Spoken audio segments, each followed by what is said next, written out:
जी अस्सलाम वालेकुम नाजरीन, आप देख रहे हैं मेरा यूट्यूब चैनल और मैं हूं मोहम्मद उस्मान मुगल। और इस वक्त भी हम मौजूद हैं सेंट्रल जेल अडियाला रावलपिंडी के बाहर, जहां पर आज इमरान खान और साबिक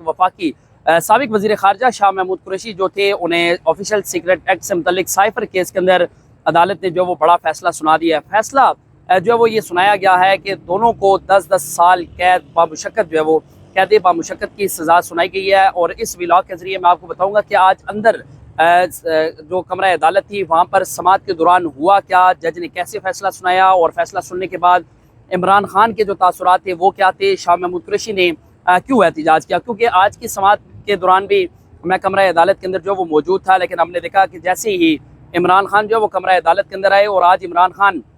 काफ़ी परेशान थे और शाह महमूद कुरैशी के चेहरे पर भी जो परेशानी के असरात थे वो बिल्कुल अयान थे। और इमरान खान की बहनें और शाह महमूद कुरैशी की जो फैमिली थी ये भी कमरा अदालत के अंदर मौजूद थी। इमरान खान ने 342 का जो बयान था वो रिकॉर्ड करवाया। उनके बयान के मुताबिक जो साइफर था, साइफर के हवाले से जो साजिश थी, इस साजिश से पहले उनकी एक आर्मी चीफ से, उस वक्त के जो आर्मी चीफ थे जनरल कमर जावेद बाजवा, उनसे एक मुलाकात हुई। और मुलाकात में भी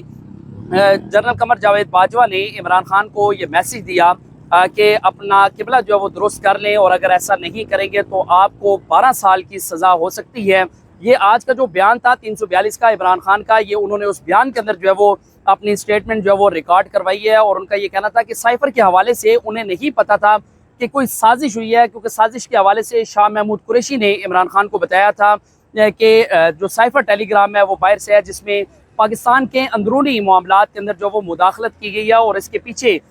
हमारे रियासी इदारों का हाथ है। और इमरान खान ने अपने बयान में ये रिकॉर्ड करवाया है कि उन्होंने साइफर के हवाले से मिलने वाली जो इत्तलात थी उसके हवाले से उन्होंने वज़ीर आज़म हाउस के जो मिलिट्री सेक्रेटरी थे ब्रिगेडियर अहमद, उनसे उन्होंने रब्ता किया और उनको बताया कि पाकिस्तान के अंदरूनी मामलात के हवाले से एक साजिश हुई है, साइफर टेलीग्राम है और इसके हवाले से आप सारी इंक्वायरी करें। और इंक्वायरी के बाद ब्रिगेडियर आज़म जो अहमद जो थे, उन्होंने इमरान खान से दोबारा रब्ता किया और कहा कि साइफर के हवाले से कोई शवाहिद जो है वो सामने नहीं आए। इस हवाले से इमरान खान ने एक मरतबा फिर से 3 रुकनी कमेटी तश्कील दी और उस कमेटी के अंदर असद उमर और शाह महमूद कुरैशी और तीसरे जो PTI के जो रहनुमा थे परवेज़ खटक, वो शामिल थे। और उन्होंने वज़ीर आज़म हाउस के सनरूफ में जो वो मुलाकात की और उसमें जो आर्मी चीफ थे उन्होंने बताया कि आप तमाम लोग अपना किबला जो वो दुरुस्त कर लें, अगर नहीं करेंगे तो 12 साल जो वो सज़ा दे दी जाएगी। क्योंकि ये दोनों जो बयानात थे, आर्मी चीफ ने दोनों बयानात अलग अलग इमरान खान से अलग गुफ्तगू की थी और शाह महमूद कुरैशी से अलग गुफ्तगू की थी। और ये सारी जो स्टेटमेंट थी ये इमरान खान ने आज अपने 342 के जो बयानात रिकॉर्ड करवाए हैं उसमें इमरान खान ने अपना ये बयान भी जो है वो रिकॉर्ड करवाया। उनका ये कहना था कि मेरे खिलाफ होने वाली जो साजिश थी उसमें जो जनरल कमर जावेद बाजवा थे उनका हाथ था और हमारे इत्तेहादियों को जो है वो उठाया गया। और उठाने के बाद उनकी सियासी वफादारियाँ तब्दील करने के हवाले से जब ये इत्तलात सामने आई तो मैंने तमाम तर चीज़ें जो है तमाम कड़ियाँ मिलाने की कोशिश की, तो मुझे ये चीज़ समझ आई कि army chief general Qamar Javed Bajwa जो थे उन्होंने मेरी हुकूमत गिराने के लिए तमाम तर जो सहूलतकारी है वो शुरू कर रखी है। और उस पर मैंने जनरल कमर जावेद बाजवा से एक मरतबा फिर ऐवान सदर में 22 अगस्त को मेरी उनसे मुलाकात हुई और उस मुलाकात के अंदर भी मैंने उनसे ये शिकवा किया कि आप लोग मेरी हुकूमत गिराने के लिए मुतहरिक हो चुके हैं और उसमें ISI का भी हाथ है। और उसमें जनरल कमर जावेद बाजवा ने जवाब दिया कि ऐसा कुछ भी नहीं है, क्योंकि 80% अवाम जो है वो इमरान खान आपके साथ है। आज का जो बयान था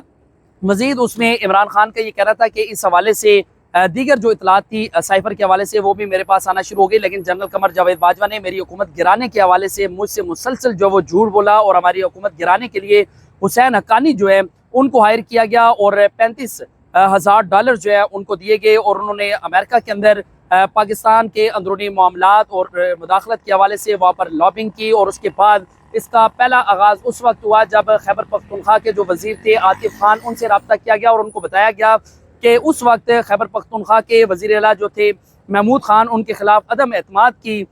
तहरीक जो है वो लाई जाएगी और आपने अदम एतमाद की तहरीक में महमूद खान के खिलाफ जो वो वोट देना। और उसके बाद हमारे MNS जो थे, MNS को उठाने के बाद पेशावर के अंदर खुफिया मुकाम पर लाया गया और वहाँ पर उनकी वफादारियाँ तब्दील करवाई गई और उनकी कीमत जो वो 20-20 करोड़ पे लगाई गई। और इस हवाले से उनका ये कहना था कि साइफर के हवाले से तमाम जो मालूमात थी हमारे पास मौजूद थी, मुझे शाह महमूद कुरैशी की जानिब से बताया गया था। और अगस्त 2022 के पहले हफ्ते में मुझे दबाव में लाने की कोशिश की और उसके बाद मैंने दोबारा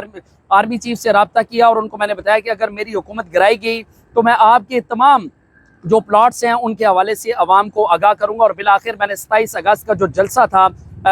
اس میں بھی، اور اس سے پہلے 27 مارچ کا جو جلسہ تھا، دونوں جلسوں میں میں نے عوام کے سامنے یہ چیز رکھنے کا فیصلہ کیا. اور بالآخر 27 مارچ کے جلسے میں جو میرے الفاظ تھے، میں نے بغیر کسی ملک کے اوپر تنقید کیے میں نے سائفر کے حوالے سے عوام کو آگاہ کیا. اور بالآخر عدم اعتماد کی تحریک کو کامیاب کرتے ہوئے میری حکومت جو وہ گرا دی گئی. اور اس سے پہلے خفیہ ملاقات کی گئی تھی آصف علی زرداری اور شہباز شریف سے، جس میں آرمی چیف نے وعدہ کیا تھا کہ عمران خان کو عدم اعتماد کی تحریک کے باعث جو ہے وہ ان کی حکومت جو ہے وہ گرائی جائے گی. اور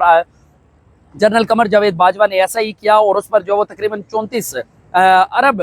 ڈالرز جو تھے، اتنے کے کیسز جو ہے وہ ان کے معاف کیے گئے. اور بالآخر ایک نئی حکومت جو وہ تشکیل دی گئی. اور اس پر جج ابو الاسناد ذوالقرنین جو تھے، انہوں نے یہ سوال کیا کہ عمران خان یہ بتائیں کہ سائفر اب کہاں ہے. اور اس پر عمران خان نے مسکراتے ہوئے یہ جواب دیا کہ میں اپنے بیان میں ریکارڈ کروا چکا ہوں کہ سائفر ہمارے پاس ضرور آیا تھا، لیکن اس کی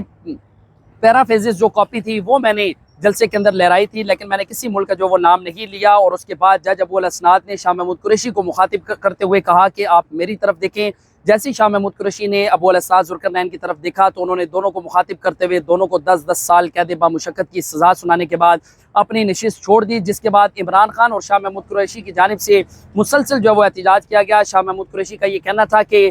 دونوں ملزمان جو تھے ان کے بیانات ریکارڈ کروانا ضروری تھا، لیکن عمران خان کا بیان ریکارڈ ہونے کے بعد میرا بیان جو وہ ریکارڈ نہیں کیا گیا. اور بالآخر اب ہم دونوں کو سزا سنا دی گئی ہے. اور اس پر جو ان کی فیملی کے اراکین تھے ان کی جانب سے جو خصوصی عدالت کے جج ابو الاسناد ذوالقرنین تھے ان کے خلاف کمرہ عدالت کے اندر شدید نعرے بازی کی گئی. اور اس کے بعد جج ابو الاسناد نے اپنی نشست چھوڑ دی، جس کے بعد تمام صحافیوں کو کمرہ عدالت سے جو ہے وہ باہر نکال دیا گیا. لیکن عمران خان اور شاہ محمود قریشی مسلسل جو ہے وہ احتجاج کرتے رہے، اور ان کے فیملی کے جو اراکین ہیں وہ مسلسل خصوصی عدالت کے جج ابو الاسناد ذوالقرنین کے خلاف جو وہ